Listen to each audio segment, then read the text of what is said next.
UP में दिन पे दिन बदल रहे हैं राजनीतिक समीकरण। सियासी दुनियादारों की निगाह बसपा पर टिकी। गठबंधन से बसपा को हमेशा हुआ नुकसान। बसपा में कैडर कैंपों के माध्यम से चुनाव की रणनीति तैयार। चलिए दोस्तों, इन सारी खबरों को बड़े विस्तार से जानते हैं और आप लोगों से विनम्र निवेदन है, चैनल को सब्सक्राइब करें, बेल आइकन जरूर दबाएं, क्योंकि मेरे आने वाली वीडियो का लिंक सबसे पहले आपको मिलेगा। चलिए आगे बढ़ते हैं। उत्तर प्रदेश में दिन पे दिन बदलते राजनीतिक समीकरण के बीच सियासी दुनियादारों की निगाह अब बहुजन समाज पार्टी के रुख पर टिकी हुई है। इसी दौरान बसपा के राष्ट्रीय महासचिव एवं पूर्व सांसद बाबू मुनकाद अली ने किसी भी गठबंधन से साफ इनकार कर दिया है। उनका मानना है कि गठबंधन से बसपा को हमेशा नुकसान हुआ है। उत्तर प्रदेश में बसपा दलित, मुस्लिम और ओवैसी समीकरण के बूते इतिहास दोहराएगी। खासकर मेरठ, सहारनपुर, मुरादाबाद मंडल में बसपा हर सीट पर परचम लहराने की स्थिति में आ रही है। मुनकाद अली ने सोमवार को फूलबाग कॉलोनी स्थित बसपा जिला कार्यालय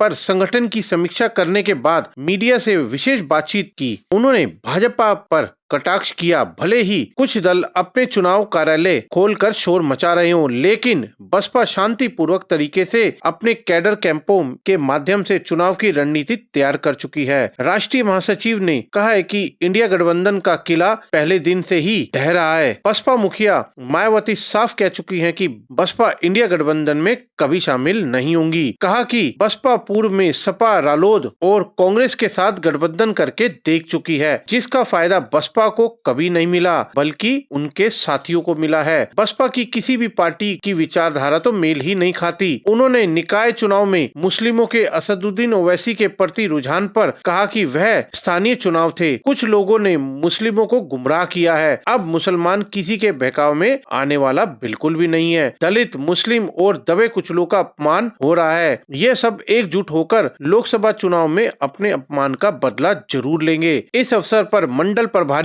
शाहजहां सैफी, मोहित जाटव, कमल सिंह, कुलदीप, जिलाध्यक्ष जयपाल सिंह, महावीर प्रधान, मुरारी लाल कैन, शहर विधानसभा अध्यक्ष परवेज आलम उर्फ गोलू, महासचिव संजय सैनी, भोपाल चांदना, ओमपाल खादर, पप्पू जाटव, खालिद कुंवरपाल आदि मुख्य रहे हैं। मुनकाद अली ने समीक्षा के बाद बंद कमरे में संगठन की जिम्मेदारी पदाधिकारियों के साथ बैठक की। पार्टी हाईकमान के निर्देशों पर चर्चा की गई। प्रत्येक लोकसभा सीट के लिए मजबूत से मजबूत प्रत्याशी तलाश के निर्देश दिए गए हैं। कहा है कि संगठन में ओबीसी की प्राथमिकता से जोड़ने का काम जरूर किया जाए। पिछले लोकसभा चुनाव में बसपा को मिले वोट पर भी मंथन जरूर किया जाएगा।